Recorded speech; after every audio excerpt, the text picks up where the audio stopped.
Dimp Digital presents Idle Game Chat.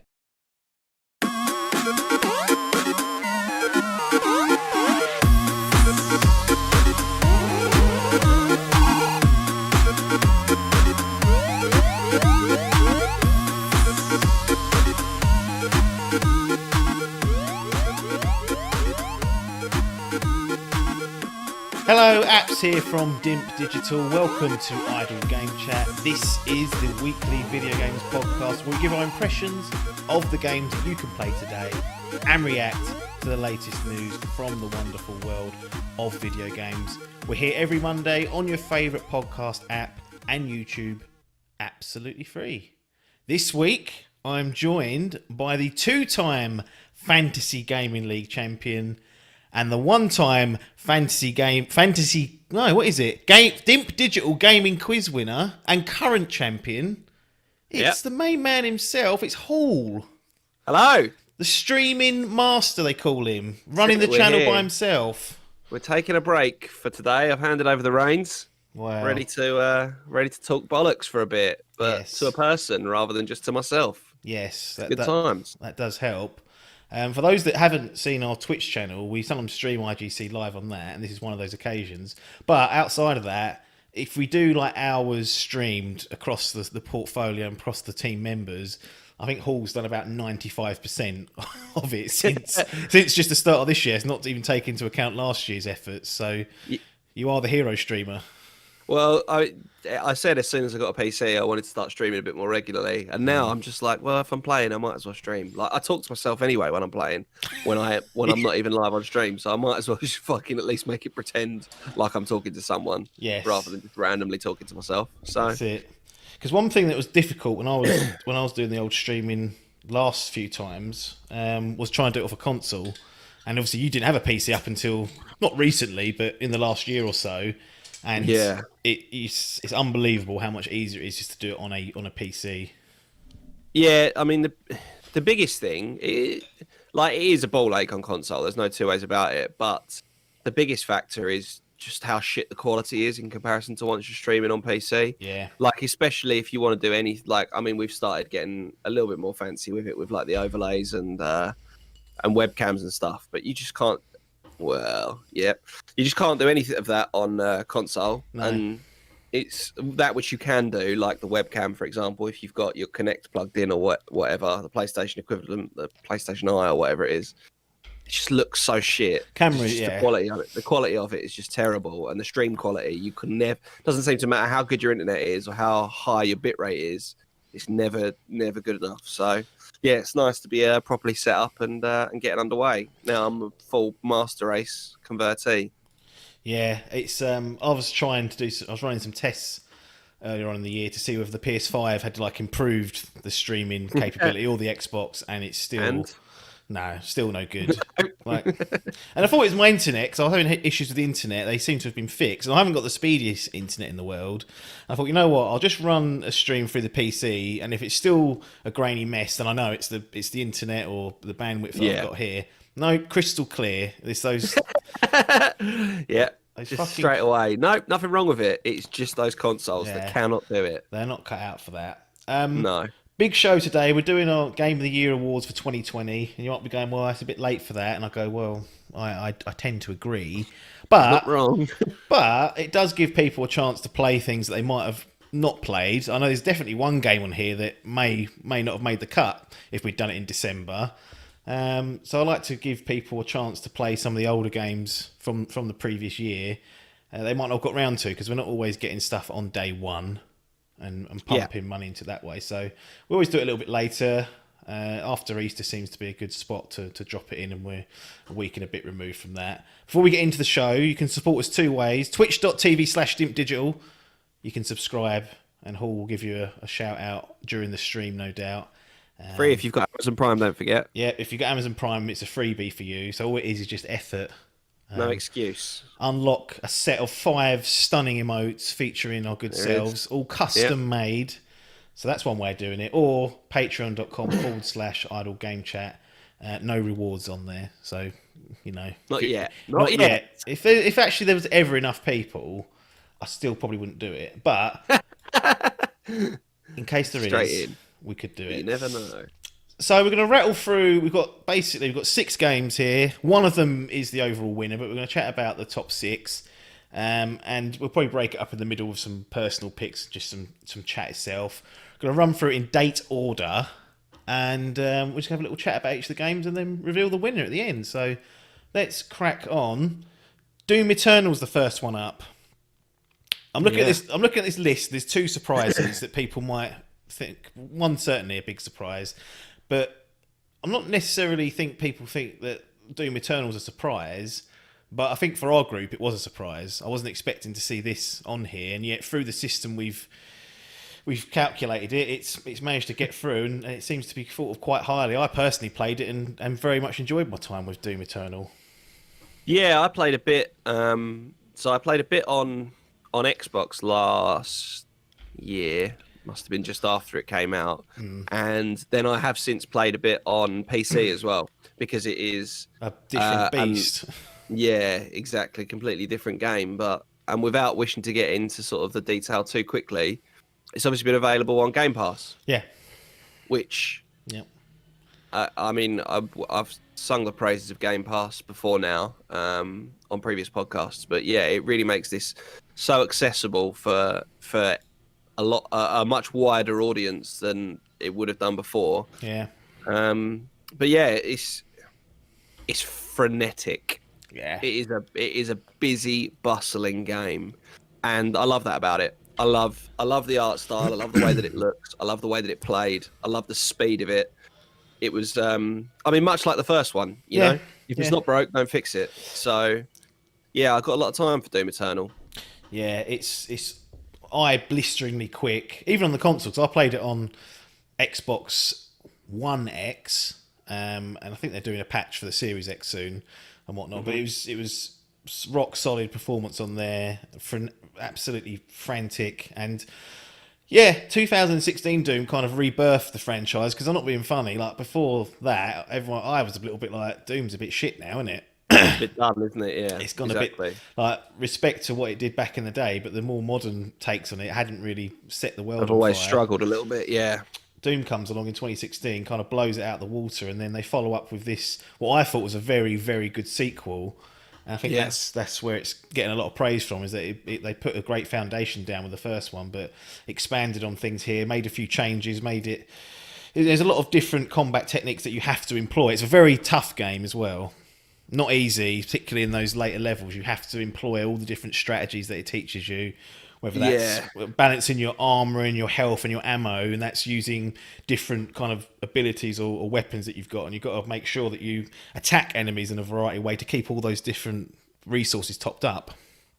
Yeah, it wasn't kind of just the generic, like you say, find a overpowered weapon and plow through. It just didn't allow you to do that, especially when you started to get to the harder difficulties, like the Ultra Nightmares, which were just obviously an absolute horror show. But yeah, it did enough to keep it fresh. And I haven't played either of the DLCs, the Ancient Gods Part 1 and Part 2, but from what I've heard of them as well, they were exceedingly well received as well. So yeah, fair play to them. They've done enough, like you say, to reboot the franchise with the first one and then continue on the good work that they did with that. Was a tall order, but they've done it well. Yeah, just to touch on the Ancient Gods, I went to play that the other day, and because it's on Game Pass, I was expecting the DLC to be included, and it wasn't, and I was heartbroken. It was tatters. I was shocked by it. And that's a bit of a strange thing with Game Pass, is because the Outer Worlds, or the Outer World, I can't remember if it's Worlds or Worlds, that includes all the DLC. All the DLC they've released has come to Game Pass day and date. So I thought, well, Microsoft purchased Bethesda, this is going to be a banker. Yeah, it's not there, and I can't quite bring myself to put some money down for it. But I think it'll come. Yeah, I do think that it'll arrive. It's probably just that they've given people a chance to purchase at release, I guess. But I'm with you. If I've got I'm not going to buy the DLC when I don't own the game. Yeah, it just feels like a bit of an odd way of doing things. But like I say, I mean, they've got to make money out of it somewhere, and having it on Game Pass from, I don't think it was their day one. I want to say, because they hadn't purchased Bethesda at the time when it was released. Yeah, of course they hadn't. Yeah, it came a bit later. Yeah, but then and ridiculously, Doom is not on Game Pass.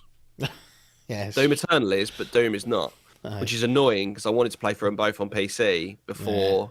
Well, I wanted to play through the first one on PC before I came to the second one, Yeah. but because I know that it's there lurking Have a on little dabble. Game Pass, I ain't buying the first one. No, yeah. So Same with Evil Within 2. That's not on there as well. That's one another Bethesda game that hasn't arrived to Game Pass. Strange. I'm sure they will. I'm Yeah. sure they will. They must just be holding out for whatever reason. I mean, obviously we're not part of the No, Bethesda marketing team, but not yet. Anyway, I not think yet.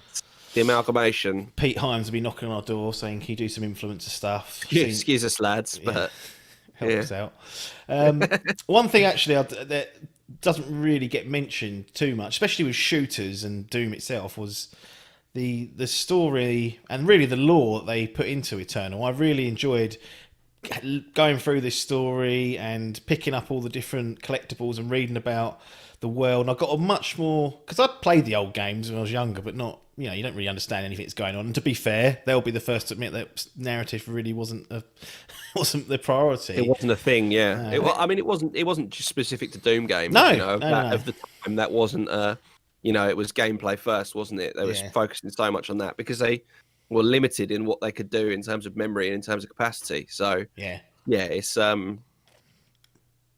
funny, like thinking about how far it's come on from that. But yeah, like you say, this one seemingly, I mean, I haven't finished playing through it, so I don't spoil too much for me. But like I Well. say, yeah, it was it's got a lot more to it. They've made a lot more of an effort to bring a lot more into it, and I've got time for that. Yeah, and what's great as well is they've got this little hub spaceship that you go back to, like in between missions, and you can unlock old school collectibles from the old Doom games in there. You can unlock the soundtracks from the old games. You can unlock weapon models and things like that. And it's a nice homage to the older games, whilst keeping the game still modern and being able to jump into the action whenever you want. But I quite liked that. That bit of a celebration of the Doom franchise in that little ship where you could run around and find all different secrets and whatnot. So it's a great shooter. I'm not a particular multiplayer kind of guy in honesty, and you may hear that several times throughout this chat.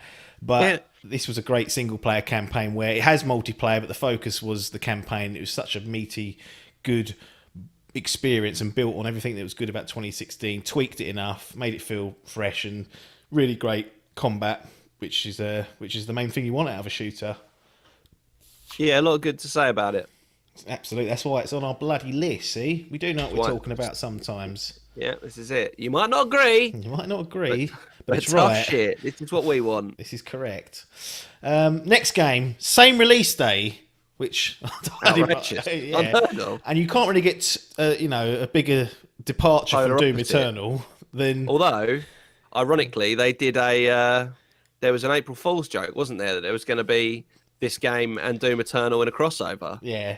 and everyone got all excited because they could see their little person wearing the Doom gear, etc. Yes, it could be Doom, I was though. one of those people, and unfortunately, it never materialised. No, it's Unsurprisingly, all bollocks again, cooked up on Yeah. April Fools. But Animal Crossing New Horizons.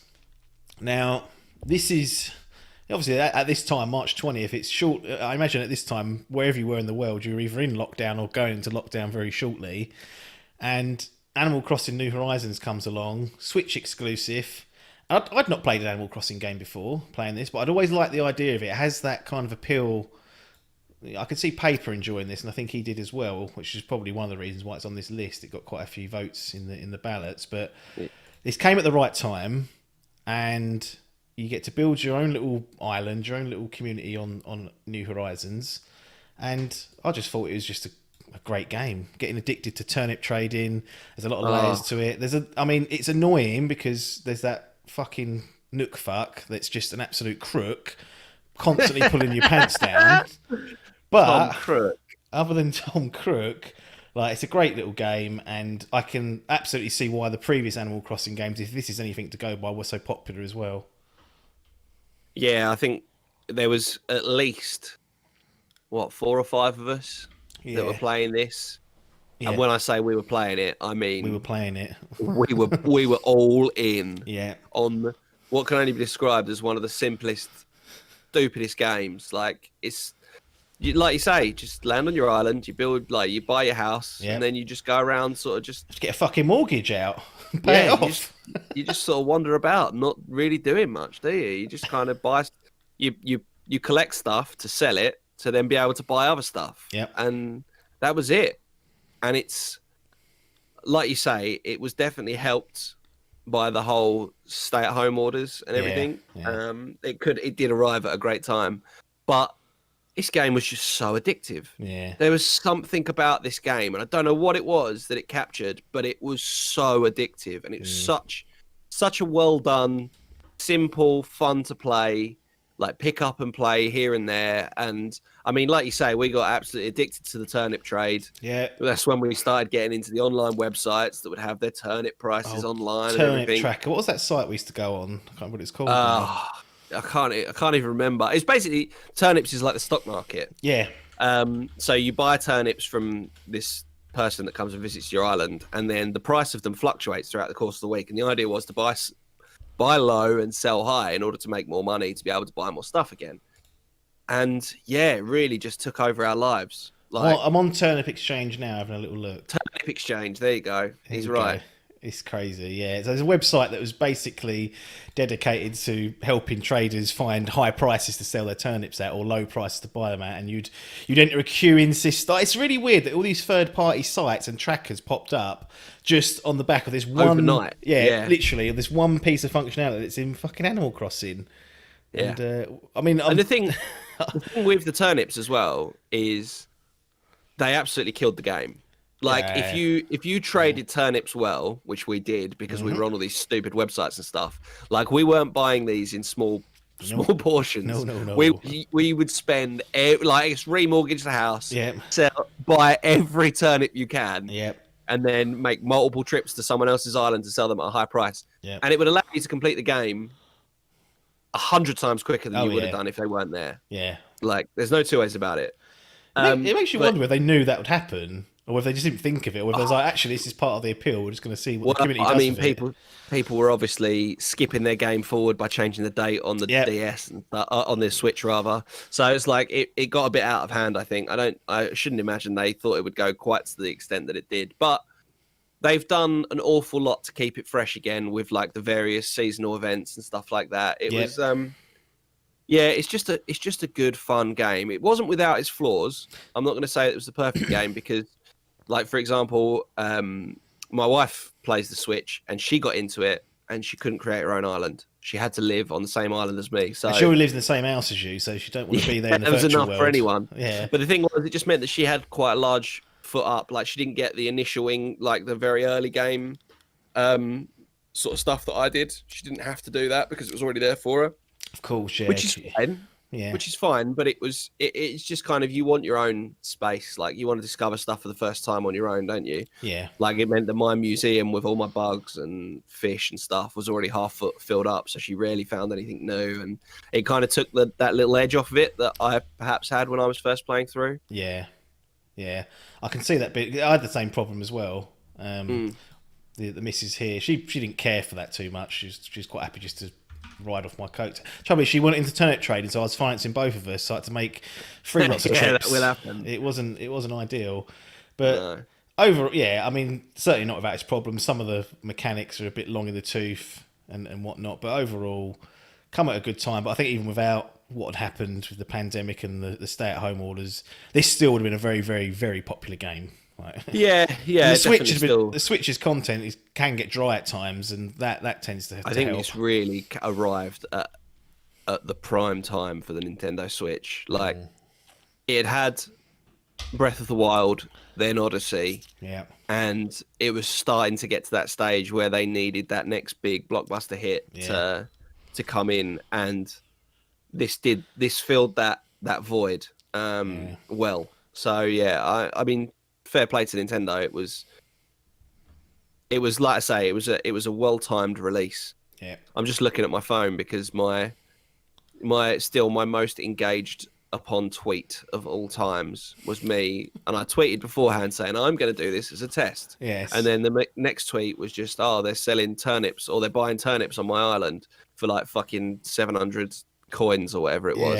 Yeah. And the amount of replies that I got, and I literally just tweeted it. I did, like, bearing in mind, I don't have a lot of followers, like 90 or 100 followers or whatever. Yeah. I reckon I got 70 or 80 replies and probably the same amount of DMs of people going, "Can I come and sell my turnips on your island?" And it was a lie. Yeah. So, like, people were fucking livid, obviously, but Yeah. it was just like, the game was just fucking crazy. It just took Mad. over. It's mad. On that turnip exchange, you could like pay to get on. The people Oh, put people up would be entrance charging. fees. Yeah, like Yeah. I want fucking rare plants or rare bugs or whatever, and people would set up their island so that you couldn't progress unless you gave them. You paid front. up. Yeah, they'd put gates in and stuff, Yeah. wouldn't they? Putting you in, they'd get everyone arrive, and then if one person didn't pay, that was it. It was tough shit. Oh, you got Off you all go. Yeah, bye You've bye. lost out on whatever you had. Get to the Yeah. back of the queue, which you've been in for 6 hours, by the way. Yes. It's Ugh. as much as that's annoying, I do love it when games just spawn these weird little sub communities. Little quirky These sub-community. fucking barons that are just like taking the fucking community to There's this one guy that's had the time to just fucking traipse through on his Switch. Yeah. And like the thing is as well, if you're going to the effort of like forwarding time and whatever else, you could just get all the stuff. So Yeah. there was no reason for people to create like these little fucking islands to allow people to visit, Yeah. other than they just enjoyed the power of letting people come and like being needed Yeah. by the rest of the community. It was such a weird dynamic, so strange. Oh dear. And then look, turnips aside, that I enjoyed my process of building up my island, getting new villagers on, Getting my house upgrading the bigger. house, yeah, and then Getting all your eventually outfits. unlocking Yeah. terraforming. And I got halfway through fixing. I was gonna I'm gonna flatten my entire island and then build up this fucking palace from the ground up.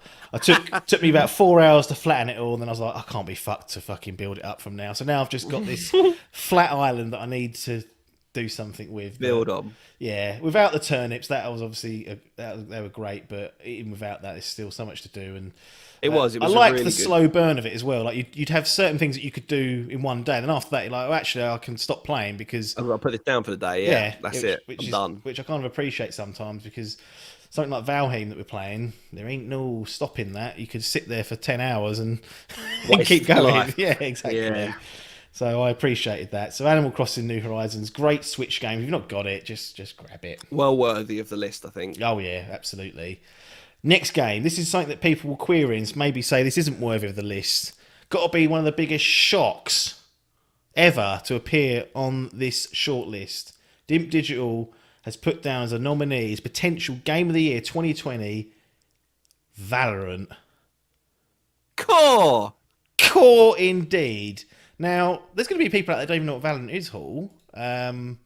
You're a great player of it. I've played it. Paper's played it. Sir Dave's played it.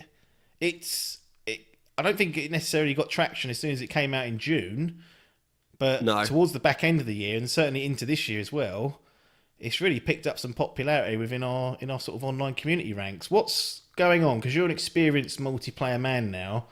Why is this? Yeah. Why is this hitting the mark and perhaps others haven't? And even rookies like me and Paper are getting involved.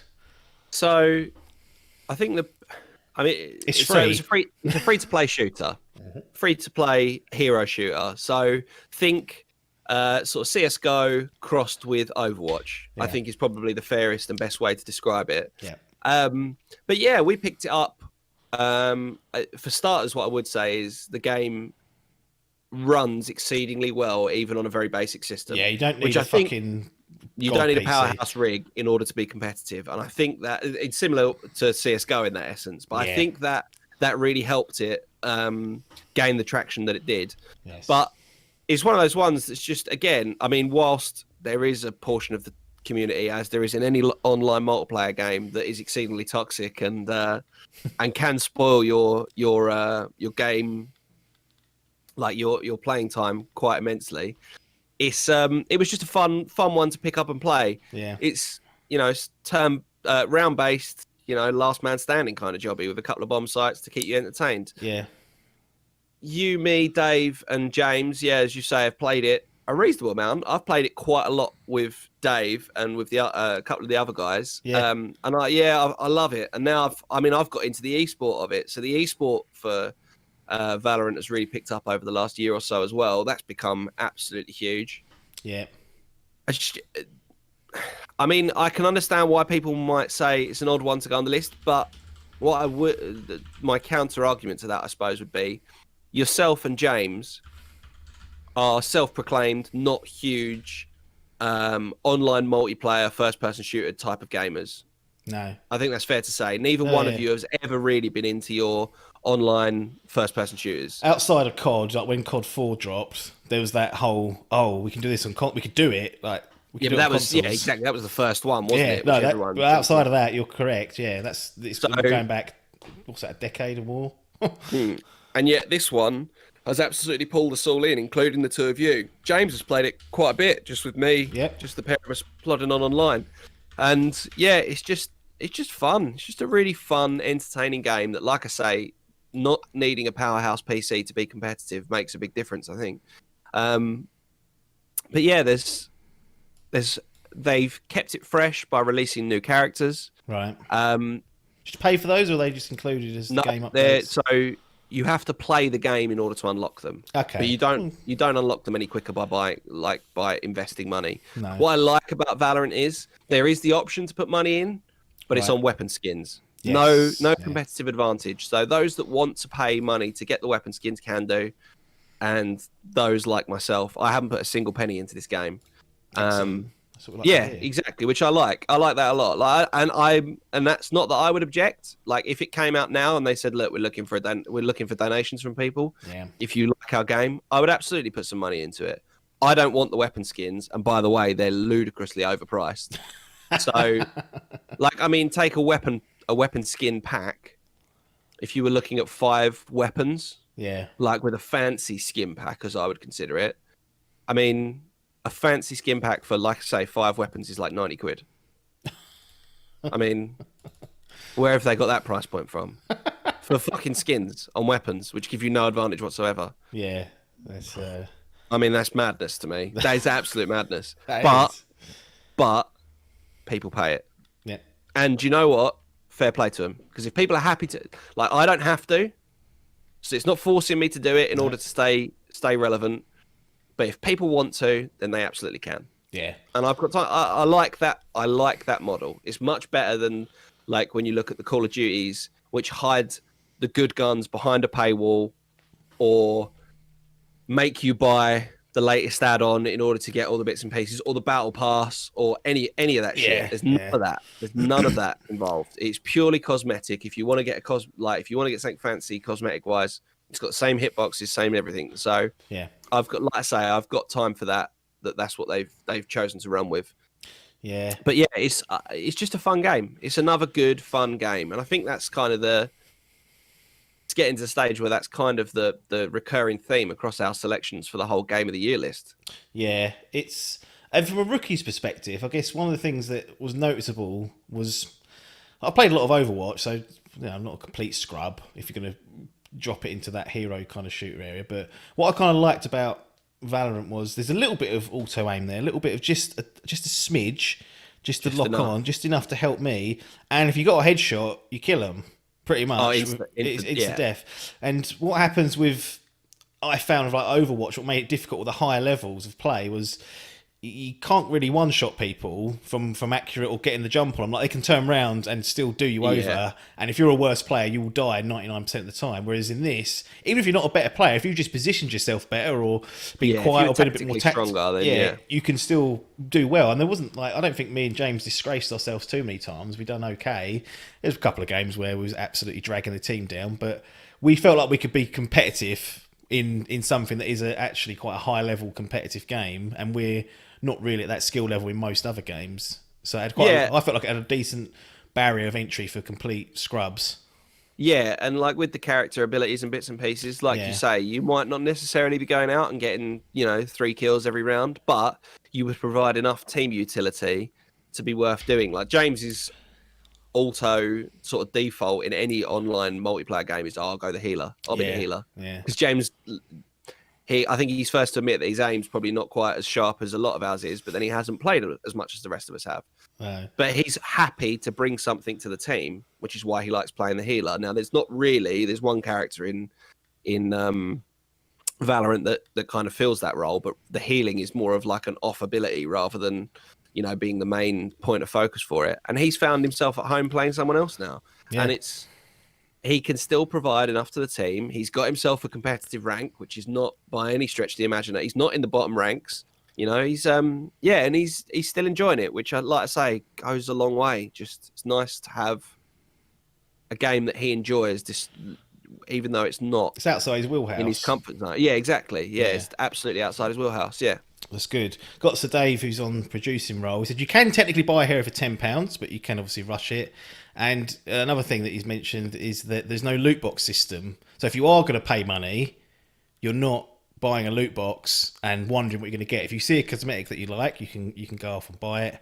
No RNG to worry about. Apparently there is no aim assist, so apparently I'm just good at aiming, it would seem. That's it. So yeah, I think that lack of loot box thing is a good point to iterate. Just that, you want something, you can buy it, but there's no element of luck or anything like that there is in pretty much every other game nowadays that has microtransactions and loot boxes and stuff. Yeah, and there's no element of luck that this has survived either, because we've seen last year we had a Crucible that came out from Amazon. That fell by the wayside. Another multiplayer shooter, free-to-play jobby. We've seen things like Lawbreakers come along and just bomb completely.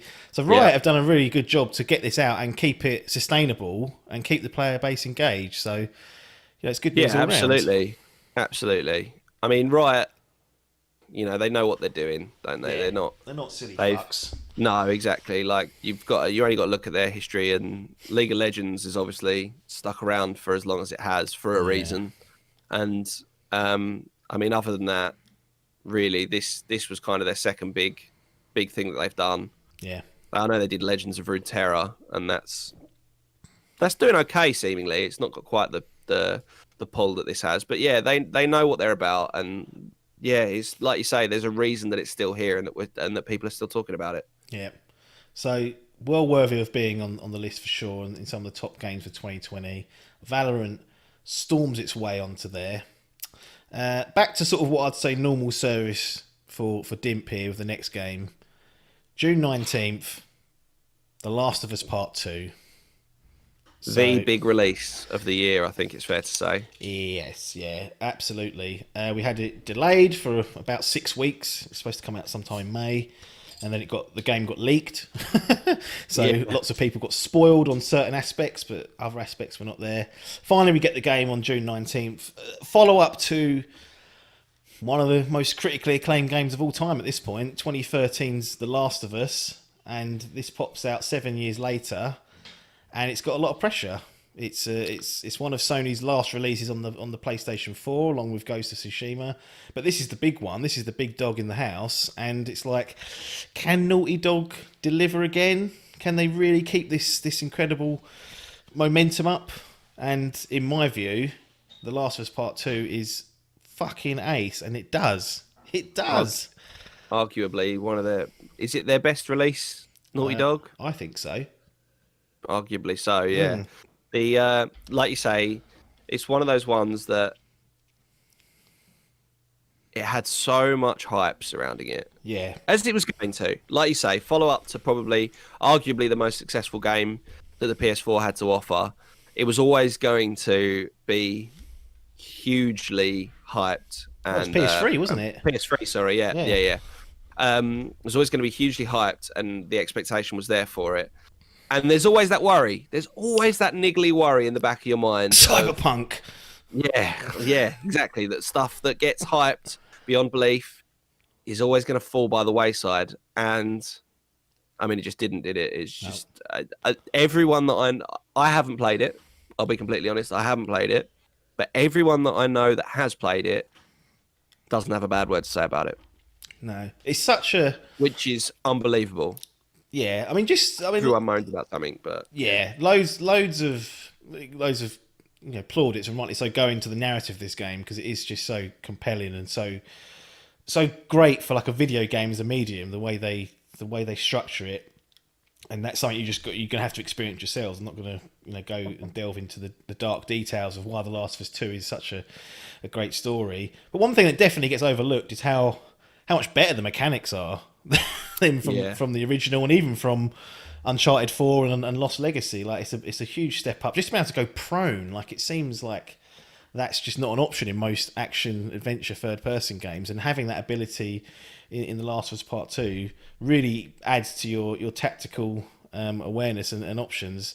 And graphically, I mean, it's just stunning. Like it runs rock solid, albeit 30 frames per second, but as a cinematic experience and a graphical treat, this is one of the best that a console's ever produced. And it's really it shows the power of writing a game to a specific spec and console and getting the absolute most out of it. It's stunning. It's stunning. I think that's a well brought up point there, that it was designed for the PS4 and the PS4 only. Yeah. Didn't have to worry about cross console compatibility. Didn't have to worry about, limiting it to be available on the Switch, or, PC players coming in and saying, we should be getting more performance out of it, more than 30 frames per second or whatever else. Yeah. It was designed. It had a very. I mean, don't get me wrong. In the same way that The Last of Us 1 was as well. But I mean, again, it's the classic. If it's not broken, don't fix it. And they added enough in to keep it fresh. Yeah. Everything that I've seen of it makes it look incredible. Yeah. Like even the sound design in it as well, which I think is overlooked quite frequently, really seemed to build the atmosphere well in those tense moments. It obviously tackled some areas which a lot of games have steered clear of in the storyline as well. I know it touched on like transgender characters, and it was one of those ones that a lot of the gaming community can be quite polarizing for bits, where we generally have a tendency to have a bit of a reputation for not being very accepting of newness and bits and pieces like that, female lead characters or transgender lead characters. Yeah. And I thought it was a brave decision for them to do it with this, but evidently, I mean, aside from everything, it was well received on that account as well, that it tackled some difficult issues which it didn't have to, because it had the name, it had the had the substance to back it up without it. So like there's definitely subject matter in the narrative that they didn't have to bother with tackling. They did, and they succeeded. And they could have just played this safe. This could have just been another spin. The follow on to Last of Us 1. Yeah, and it's very much a brave decision what they do with the narrative and how they change directions and move the player around. It's something that most studios wouldn't think of doing, but they had a vision in mind that if we're going to do a sequel, it's got to follow this structure and be like this and go in this direction. We don't want this just to be a rehash of The Last of Us Part 1, which it could have done and still been probably equally as successful. Let's be honest, it would have got plaudits regardless. But just the fact that they were brave enough to, with one of their biggest franchises, to make these changes and really goad the audience and the fans is, I think, spectacular and has pulled off in pretty much every aspect. So, nothing really. It's. I mean, I know it had like the initial release. There was a little bit of review bombing that came with it on Metacritic. Yeah, which kind of. And basically, what happened was the leaks come out. I mentioned there's a transgender character in the game. They all got snarled up in about who the transgender person was, all that stuff. It was all wrong, and they review bombed it on basically on the provision that was rumours correct. And like 6 details that had leaked out, and one of the like big plot points. They decided to bomb it on that. Not only were they wrong on that front, like just factually, it was incorrect. They're wrong on their opinions because it's a great game. So. Yeah, exactly. I mean, it didn't. I'd love to get review bombed, by the way. Like, just get some traction in Dimp. So, anything, yeah. Podchaser.com. Review bomb us. Tell us we're awful. They are giving away, actually, on Podchaser, if you review the podcast, 25 cents to charity per review. So it might be. Well, there you go. If there was ever a reason, to go and give us a negative review somewhere, that's as good as any. If we reply, they double it. So. I'll be replying to all of those. But yeah, Last of Us Part 2, great game, great follow-up, good swan song for the PS4. Yeah. Next game, Hades, September 17th. Been in early access for pretty much a year, and then 1.0 drops. And I'm sitting there, I'm not really paying attention to this, not going to lie. I'm like, don't know what Hades Don't is. think many people were they? I mean, What's came this? out of relative left field, didn't it? Oh yeah, absolutely. Comes out and then the reviews start dropping, and I'm like, what is this? What's going on here? So I'll keep it in the back of my mind and think, well, that seems like a game worth playing at some point, at least trying. Yeah. Then Epic come along and say, look, here's a tenner for claiming all the free games that you've been receiving. I was like, thank you very much. I'll have a free tenner on your store. Not going to buy anything. And I noticed that Hades on offer for 15 quid. And I think, well, for a fiver, got to take a punt on that. So I'll take a punt on Hades. And it's a great game. Such a fantastic video game to play. Really surprised. I'd not played any of Supergiant's previous games. And I'd heard they'd done well and been, quite well received, but not on this level. And to be fair, I don't think the reviews are far off. Like they're tackling a genre, roguelike, that I personally have had no time for previously. The fact that I restart my run and it's different, it's harder. It's like I'm just getting bent over every time I try and restart this. But Supergiant here managed to make a genre which I typically don't get on with, make it playable, drop in a fantastic narrative as well, which you just don't really expect in a roguelike, and make the game as fun as hell to play as well. It really is a fantastic video game. Yeah, it's one that I haven't played. Like you say, it absolutely appeared from under the radar. I remember Pyre, which was their previous game. I think Ben had in the fantasy gaming draft on the year that came out. And it did okay. I don't think it did great, but this was really out of left field. No one really saw it coming. Obviously, indie developer, but unanimously well thought of again by critics and players alike. Obviously, was nominated for an obscene amount of awards. Yeah, an absolutely obscene amount of awards.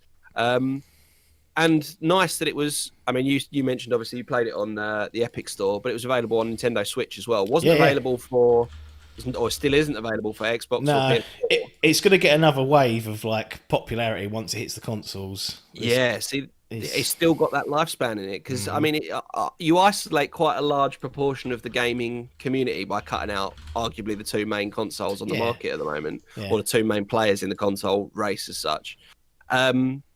But sold over 1 million copies. Yep. I mean, that's crazy for an indie studio.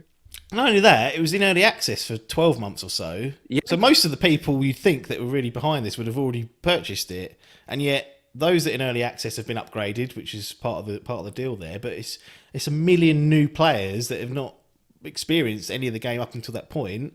Nearly 2 years it was in early access. Bloody hell! And they've jumped on at 1.0 and got a right treat. Yeah, and it's one of those ones that, like I say, those that I know that have played it have had absolutely nothing bad to say about it. And I'm with you in that kind of the dungeon crawler style of game doesn't generally appeal to me, but I kind of feel like I've got to give it a bash now. It's one of those. It's one of the few times I'd recommend, if people didn't get on with roguelikes or dungeon crawlers previously, that this really is that good that I don't think it'll matter. I think actually that one of the strengths of it is that if I then went and played another dungeon crawler or another roguelike, I would actually be pretty turned off because it's nowhere near as good as Hades. Not going to be as good as this is. No, it just blends everything so well, makes it much more palatable, and super good game, super fun, challenging at times. The art style on it was great. Art style is beautiful, to run solid, and soundtrack and the voice performances are fucking insane as well. Like it really is a full package. It's not just a gameplay only game. It's not just a roguelike only game. It's not just a loot, upgrade RPG. It blends everything in, makes a great overall package that really, if you're a fan of anything about video games, there's something here for you, whether it's the music, whether it's story, whether it's gameplay, whether it's progression. It's all there and it's all tied into a lovely package for people. So when it comes to those consoles, make sure you fucking get it on your wish list and get hold of it. Yeah. And I mean, I would imagine that when it does come to consoles, it's still only going to be price pointed around sort of the 15 quid mark, which I mean, won't be too much. Yeah, no £20 excuse really. Like there's 3 pints nowadays, isn't it? There's Mm-hmm. no reason not to jump in. I'm certainly going to play it at some point or another. Even like it's rare for me to want to go back and play slightly older games, Yeah. but like I say, with this one being as it is, I feel like it can be one that I can go back, pick up, finish off. Like it's not. I'm assuming it's not super long, but it's got enough that you could go back to if you wanted to. Oh But yeah, that's perfect. yeah, That's perfect for me. It gives me just enough. I'll probably end up getting it on the Switch, to be honest, yeah. and just playing it as a pick up and play every now and again. Adcock got it So on the Switch and loved it, so yeah, that's it's a good shout. And that's the good thing about it is that you can sit there and put a long stint into it. If you've got 3 hours, you could certainly get sucked into it. But also, you could play this for as little as 15 minutes and then go, I've done a run, I'll put it down. Like, it really does have that adaptability where you can pick it up for any amount of time, put it down, and feel like you've made progress. Whereas, yeah, and that goes a long way. we know there's games out there that you think, well, if I'm going to play this, I've got to play it for 3 hours. Yeah, It ain't worth me fucking booting up the console for. Yeah, I'm going to forget where I am, but super giant, super game. Well done. Last game on the list. Remake. PlayStation 5 exclusive. Launch title. It's the remake of Demon Souls. Now, I ain't played it. Cool. You ain't played it. I haven't played it, no. There's people in the Dimp ranks that have, and they've chucked it on their list. I mean, a stunning looking game. Like, what a showcase for the PS5. Like that coming out day It's one. a real welcome to the big boy leagues, wasn't it? When we saw this coming out on, like you say, saw the trailers for it and stuff, and it just looked. It highlighted again, like I remember when the step up from Xbox One and the PS4 from the PS3 and the Xbox 360 on those release trailers, you went, wow, this looks great. Like this really looks quite impressive. But a lot of the games that were there were exactly that. They were almost graphical demos rather than being full-on games. Stuff like Rise, Son of Rome, and that kind of shit that was all bundled in. This had that same like I didn't see how much better the graphics could possibly get from or like how much of a step up there was going to be from like the Xbox One, PS4 to the next gen consoles. But this looks unbelievably good. Like considering what a dark and dingy environment it is, like especially when you look at it on an HDR screen, it looks absolutely unbelievable. Yeah. And we know that the substance is there because, like you say, it's a remake of the 2000 and whatever it is, 2009, I think. Yeah. 9. Yeah. Original version, and notoriously difficult. Yep. I mean, meaty, like punishing. But again, like critically acclaimed. Those that have played it and or those that can play it, I would say, enjoy it. I can see people who can't get to grips with it very quickly giving up all hope on it. Yep, we've already had Biff casualty of this. Couldn't hack the pressure. I mean, that fucking mashed potato head shit at everything, though, isn't it? Absolute weak sauce. It is fucking weak sauce these days. I mean, one of the things that was definitely a problem with 2009 release was performance. Like stuttery mess, looked like garbage in many ways. And with the PS5's power and the work that Bluepoint have done on this, it looks as good as any game that came out in 2020, and it is an absolute stunner. They've not changed much or hardly really anything in the gameplay sense of things, but it shows how strong the core mechanics were back in the day. And this is before From Software, like when they made Demon Souls, before Dark Souls came along, which is when I kind of thought, well, who are these fuckers? I hadn't really heard too much about Demon Souls, mainly probably because it's a PS3 exclusive. But this was like the OG, wasn't it? Yeah, and it's back in 2020, and it's making waves again. And those people that missed it are having a great time. Those that are playing the updated version, this is now the definitive version of one of their favourite games. So I think it helped the PS5 quite a lot as well, because at launch, it was kind of one of their big selling points, wasn't it? And it's aimed towards a more of a hardcore audience because they had Miles Morales, which came out on launch, which was for like mainstream, you'd say, And this Yeah. is for like the gamers, which you'd think, well, if you get a launch title console, you're most likely going to be in the realm of being very interested in video games, and this probably served up 2/3 of that audience quite nicely. Yeah, and I know they did like the backwards compatibility for quite a few PS4 games so that people could Yeah. buy the console and they wouldn't have to worry about like the fact that there wasn't loads of PS5 games at launch. But you can't rely on that, No, like that and that alone, because there unless was no you're incentive. Xbox. There'd be no incentive. Yeah, I mean, why would you? So I think it helped out the PS5 launch a lot to have this ready to go and the fact that it was a PS5 exclusive. Yeah.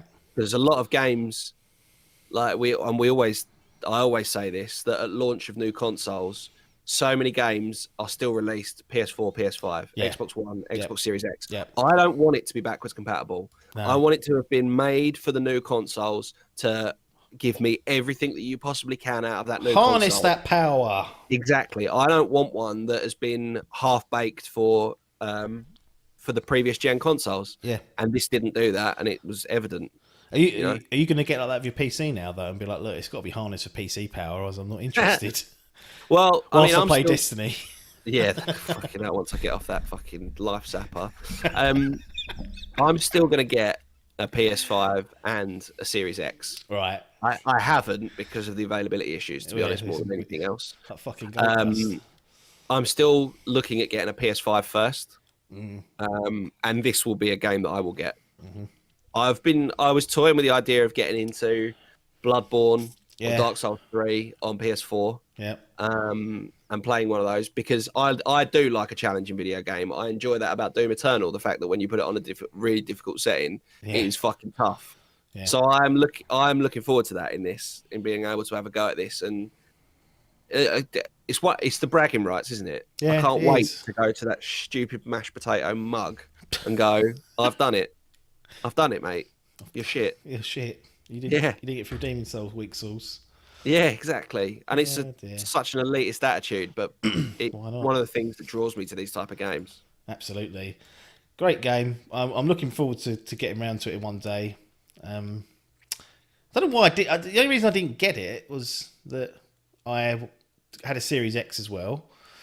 So I was playing because you said you can't rely on backwards compatible games or third party games, but and yet Microsoft released their console with fuck all. So I had to go Ubisoft. I hope this runs nicely on the Xbox Series X, which it did.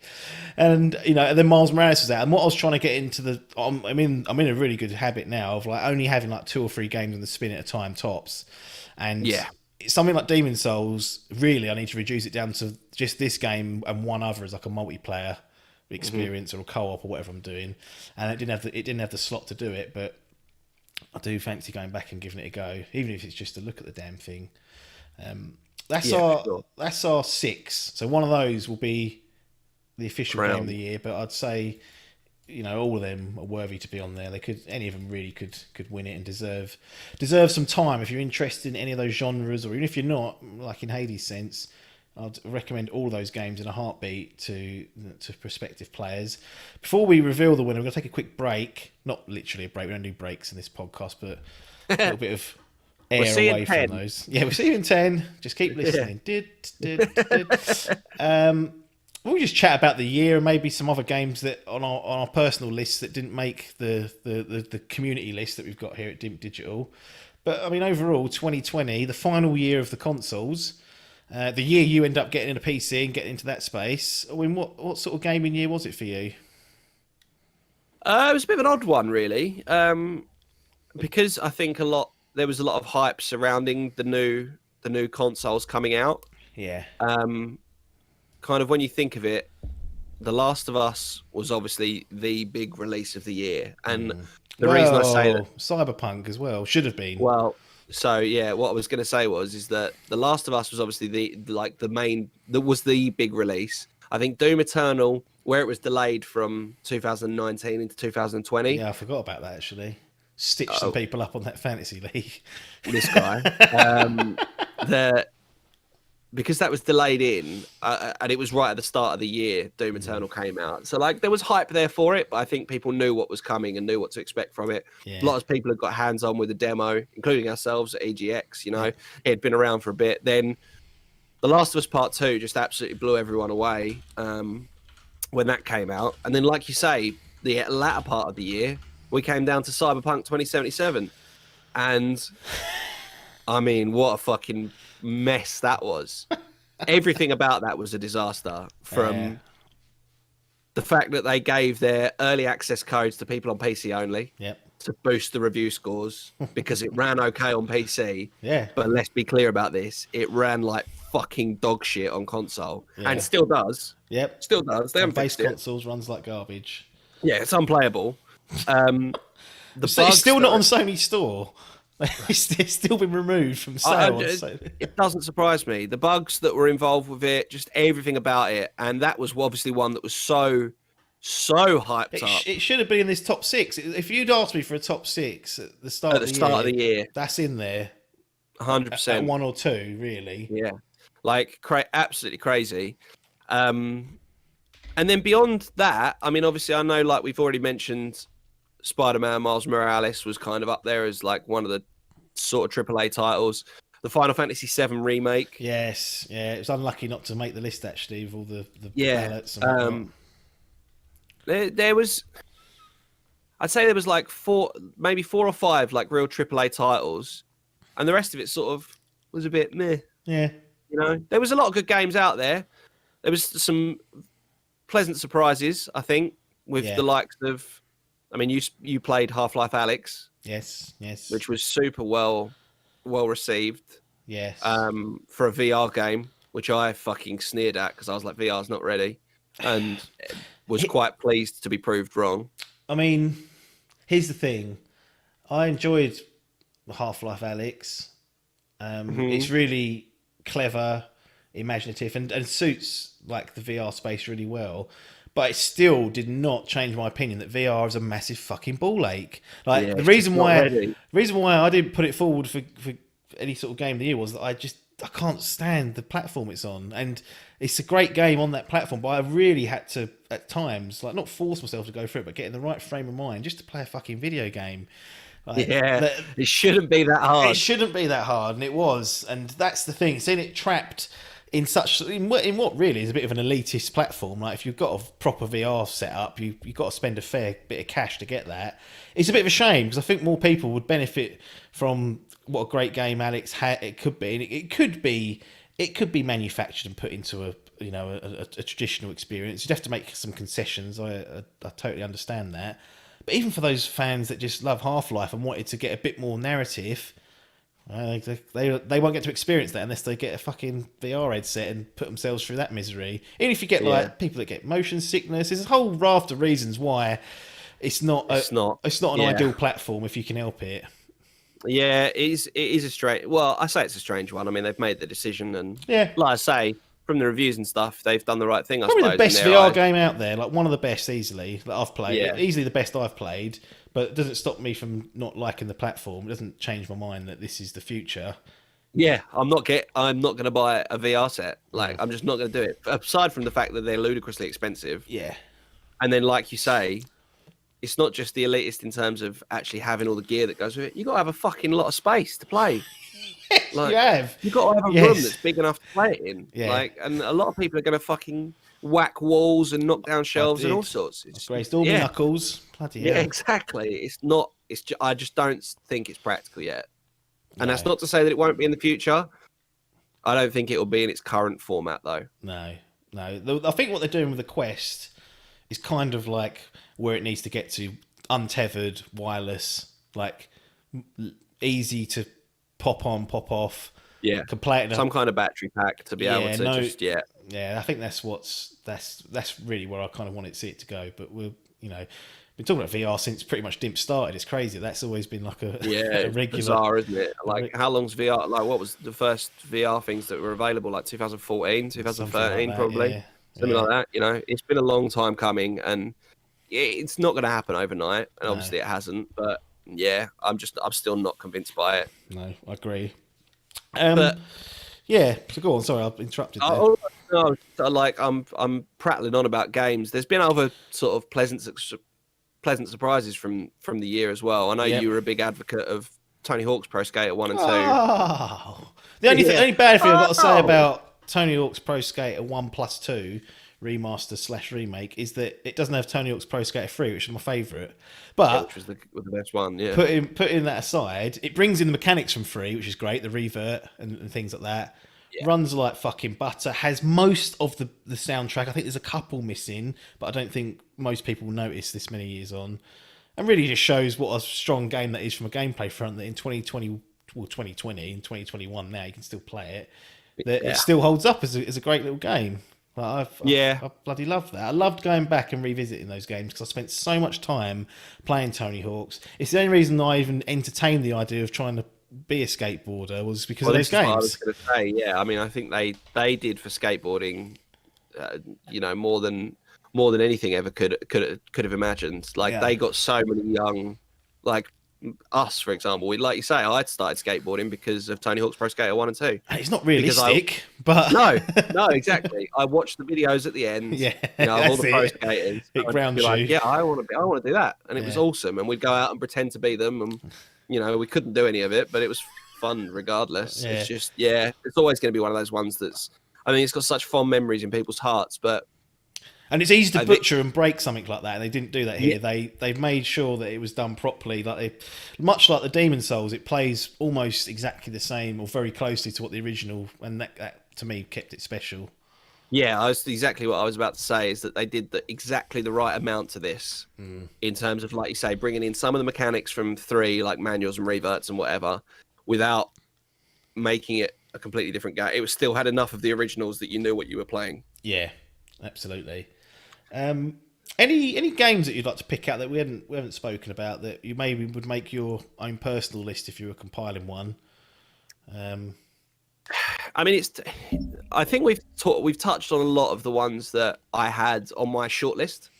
It's difficult to put games forward, obviously, that only one of the Dimp group has played, for example. Like, it's just not practical, is it? Unless you can really fight something's corner like I did with Fire Emblem last year. Yeah. It's hard to really sell something to the rest of the group. I mean, I really enjoy Ori and the Will of the Wisps. Yeah. Was again excellent, great follow up to the Blind Forest. It was always going to be a good game. I think that did exceedingly well. I thought Nintendo, on the whole, had a relatively weak year. Animal Crossing: New Horizons was obviously the standout moment, but And they put their feet up after that, done All Stars, and went, that'll do. that's what I was going to say. So Paper Mario, Origami King, Oh, yeah. and Super Mario 3D All Stars. Now, 3D Super Mario All-Stars, 3D All Stars should have been one of the great all-time packages. It should have been. Absolutely agree. They should have. And you can't if even they'd buy have it made- now. It's gone out. They've taken it off to fucking retail. If they'd have made the tiniest bit of effort with that, it would have been fucking superb. It's got Super Mario But- Galaxy on there, like one of the best games ever. And Yeah. Super Mario 3D World, one of the most 3D, one of the most influential games ever. And Sunshine. Sunshine's was fucking amazing. Galaxy was amazing. 64 was amazing. 64, sorry, yeah. 64 now, when you play it, God, that game is dog shit. Yeah, yeah, Like, probably. It is so broken, and the camera on it is the most infuriating, counterintuitive thing the universe has ever known. Yeah. It makes you wonder how we got through it, but because it's rose-tinted glasses, I suppose, when you're looking back at it, I just feel like if they'd made a tiny bit more effort with it, it could have been gone. Like you say, it would have been one of the all-time great packages. Yeah. Fucking blew it. Galaxy still holds up on its own. It's just going to be a very good game. Sunshine again starts to show its age a little bit. But yeah, I played as much 64 on it as I could, and it just annoyed me after a while because it was so lazy. Like it was that they did nothing. And where we spoke about like Tony Hawk's, for example, where they did just enough without Nintendo. That's the way to do fuck it. They just did it in front of your eyes. Fuck it, we're just going to put the same fucking shit games in there. We're basically just going to sell you 3 old games for full price. It's crazy because Tony Hawk's is coming out of fucking Activision, which are renowned for just being shit in For general. fucking bundling and just being pricks about it. Yeah. And they've given it to, Vicarious Visions, and they've done a cracking job of it. And Yeah. Nintendo, one of the gatekeepers of great games of all time, can't Yeah. get one of Arguably the with the greatest catalogue of characters and games can't get out there, have bundled 3 of their best games ever and made a mess of it. and then said you can only buy it for 8 months, and then we're going to take Yeah, it. and now it's gone. It's Sorry, gone. boys. Fuck me. Any other games that didn't make our list, but this is your chance to influence other people. I mean, of the bits that I've looked at, there wasn't loads left over. Just like skimming through my list, there's odd games that I've played, but nothing that's really worthy of being mentioned. One that I was surprised to see from the omissions of the PlayStation boys, which I know you were a big fan of, was Ghost of Tsushima. yeah, it's a shame. It's a shame the way the balloting Just works. missed out on it. It missed out just about. I mean, really, I had the power to put that in, but I'd have had to sacrifice Hades, and I wasn't willing. I wasn't willing to do that. So Ghost of Tsushima, yeah. And I mean, to be honest, it's a fantastic looking game, set in a world that we don't really get to see. Like Japan is a great setting, especially back in the day. It's a beautiful landscape. But the only thing to ding really against it was that it was just kind of like another open world game. Like it, Yeah, much of the same. it has those tropes, but what I would say in its favour is that it makes those tropes that are quite tiresome actually fun again, which is hard to do. When I personally have played so many open world games in my time, it's a shame it missed out. I think that on a week where we did the balloting, or it may well have made it in, but that feels like it's been hard done by really, because it was a great game, great setting, good story, and really like in terms of like art, direction, and pleasant landscapes to look at, there's no better game really. Like I talk about how good The Last of Us Part 2 looked. Ghost of Tsushima looks beautiful as well. Yeah, it's right up there again, wasn't it? Yeah. For graphically being one of the best games out there. Yeah. I mean, was there much else? I know, obviously, like I say, I knew that was on your list because we obviously discussed it when we were talking about getting our final 6 together. Yeah. But we've obviously spoken about a few other bits and pieces. How much else was there on your radar that you might have considered trying to sneak in there? Well, the other one that I would have tried to sneak on there was Astro's Playroom, the little the little pack-in that came with the PS5. Just simply because that really showcased the haptic feedback and the adaptive triggers on the controller, Yes, whilst actually being a very good 3D platformer. Like, and we talk about Tony Hawk's Pro Skater, but getting a bit of nostalgia, and Doom Eternal kind of celebrating its past. And what Astro's Playroom is a celebration of the PlayStation brand as well.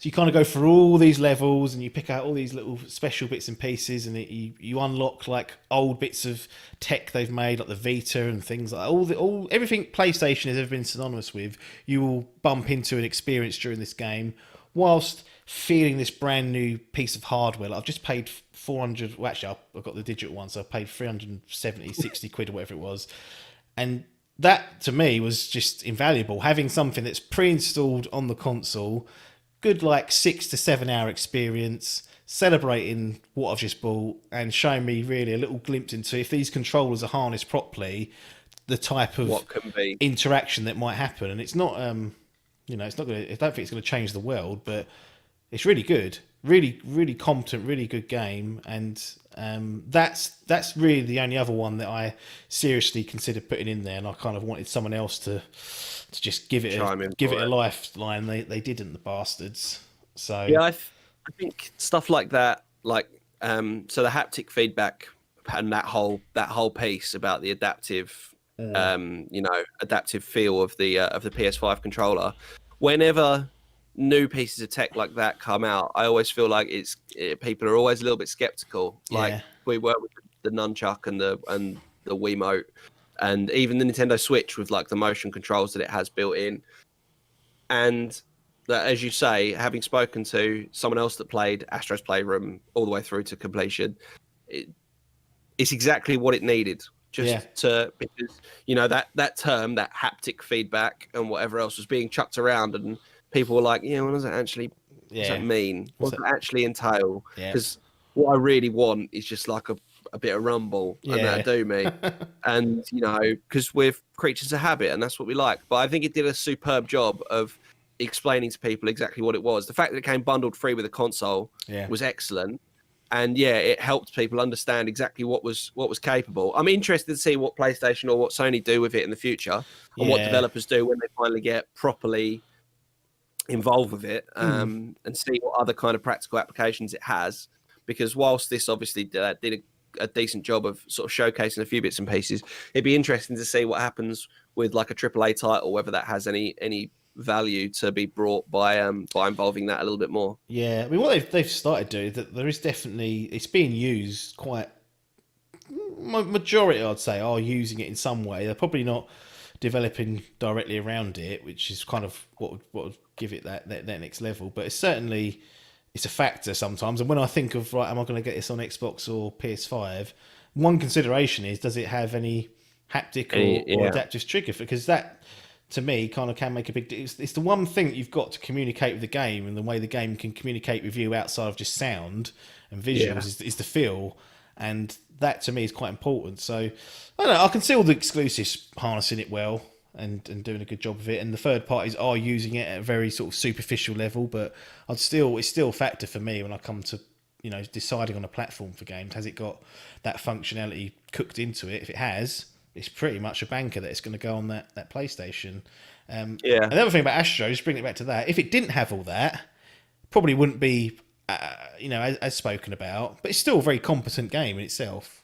So like it wasn't just the gimmick of the controller that was carrying it by any stretch of the imagination. It kind of felt a little bit like the Big Little Planet of this console.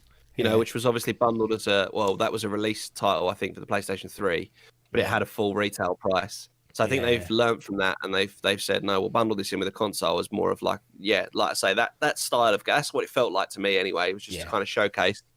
But like you say, definitely worthy of a mention in the talks of top games of the year. Yeah, and the only other ones I'd mention is Dreams, which I wouldn't have probably put on the list as put forward as a candidate, but a very, very powerful video game made. Like the other day, I saw someone made like a Sonic game on it, and you'd be hard pressed to tell that it wasn't made by Sega. Like it's very, very powerful, that tool. And for like the month that I played it quite consistently, it was really fun just to go on there and find what other people have made. Creatively, I haven't got a bone in my body, so it's no good me using the mechanics itself for that. Yeah, you're not going to develop on it, but no. But just to try other people's stuff, like that's really, really powerful. It's quite complex though, which I guess is kind of one of the problems, is that when you start overcomplicating creative things, you hire the barriers. Yeah, you start to lose people. Yeah, Command and Conquer Remastered Collection. That's a fantastic collection there. Beautiful, beautiful. Bringing that back, because I remember I bought the fucking 12 games that they've got because you said it was on like for £1 or something somewhere.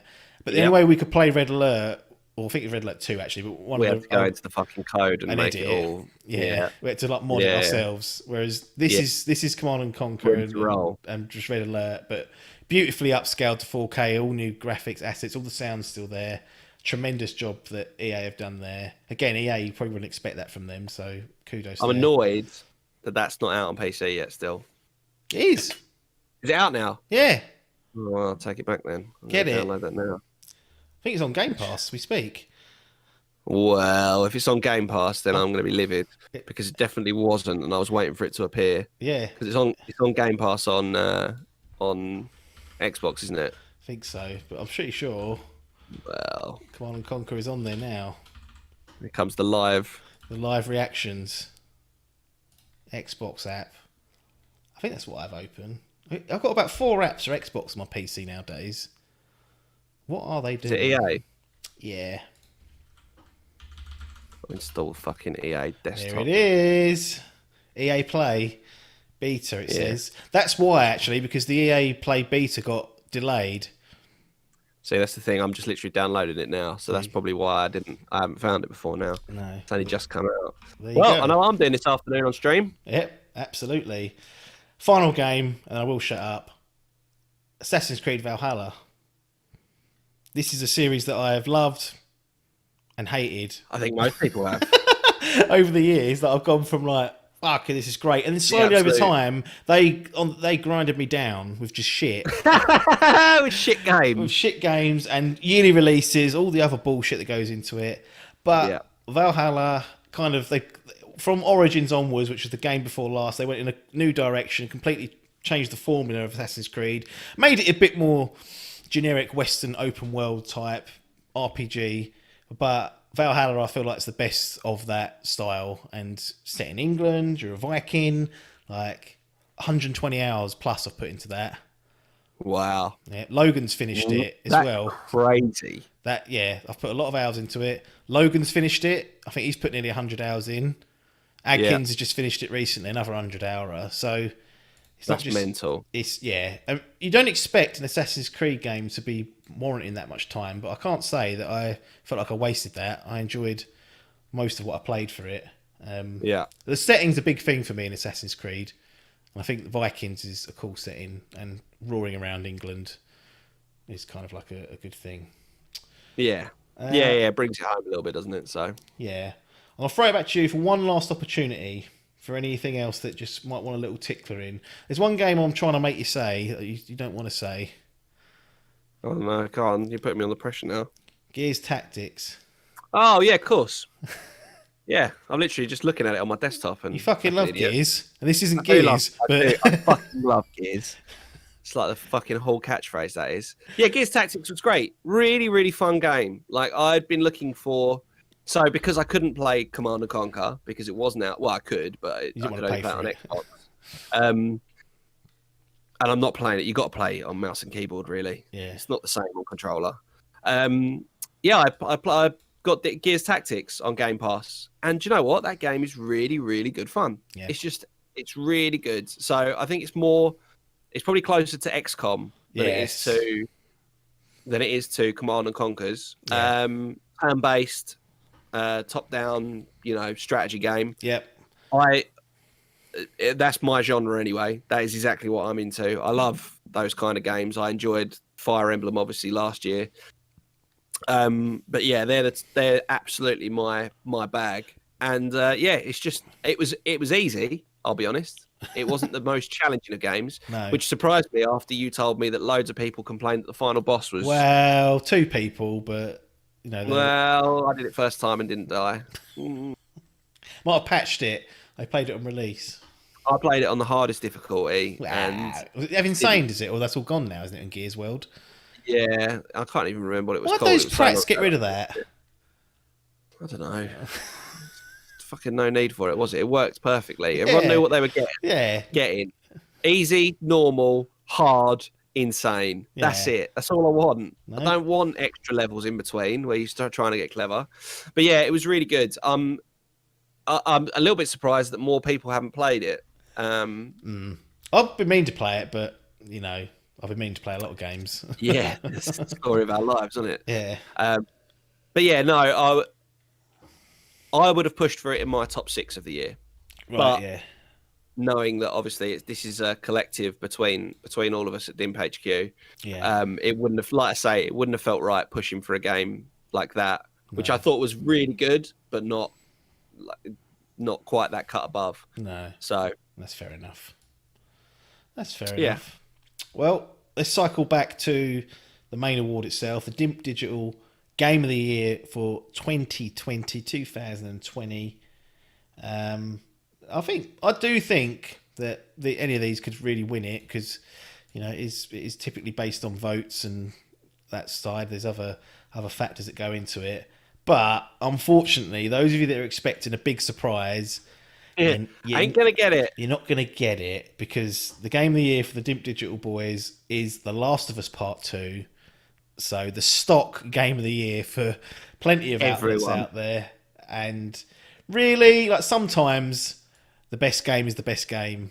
And Yeah. in my view, personally, that's out of all the games that I've played, out of all the games that are on this list, that's the top boy, and it deserves it. Like sometimes you just Hard have to, to look past it. yeah. Sometimes you just got to tip your cap and go. They have really blown everyone else out the water with what they've done, and you know, it's unfortunate that it's that easy, but The Last of Us Part 2 is the Dimp Digital Game of the Year for 2020. So if you've got if you've got a PS4 and haven't played it, get it. If you've got a PS5 and haven't played it, get it. It's good shit. Well, I don't think we need to dwell on it anymore. We've gone through everything in depth. The chat's going mental. They're gunning for some Hall gameplay. Show how good he is at video games. Now that he said that he didn't die on the final boss, so Right. any deaths on the stream from now onwards will be criticised. But That's it. we can close it down. We've done our game of the year. Finally, We finally got there. It's only March. well, it's April. We're recording 2021 next month, so Yeah, I think it's good to give you got to like, give it time to breathe. haven't because you? I'm not sure Valorant would have made it if we hadn't given it like an No, extra. I mean we played it more this year than we did last year for sure. I think. Yeah, so that's important. I think just to give because sometimes there's games that I want to play and I just can't fit it in for the end of the year. So that's all. Yeah. And the same thing with Demon Souls. I mean, Demon Souls was released late doors, wasn't it? Yeah. So it would have been unfair to not give people a chance to really sink their teeth into it and have a go at it before making decisions. It's not just that. Also, I like if possible for like there to be separation. Like you finish playing a game, then you don't immediately go, And then "Cool, that's the best game ever," and then you vote for it. If you give people 4 weeks, 6 weeks to do the balloting afterwards, they've probably forgotten about 2020 and they're playing 2021 games. But you'll probably get the game that stuck out for the most, and I think that's what's happened with The Last of Us Part 2. Anyway, we'll be back next Monday. Yes, we will, because it's not a bank holiday, but there's another one lurking, so just be wary of that. Get some historic Dimp content, but we'll be back on your favourite podcast app and YouTube next Monday. But there's nothing more for us to say here apart from thanks for your time and ta-da.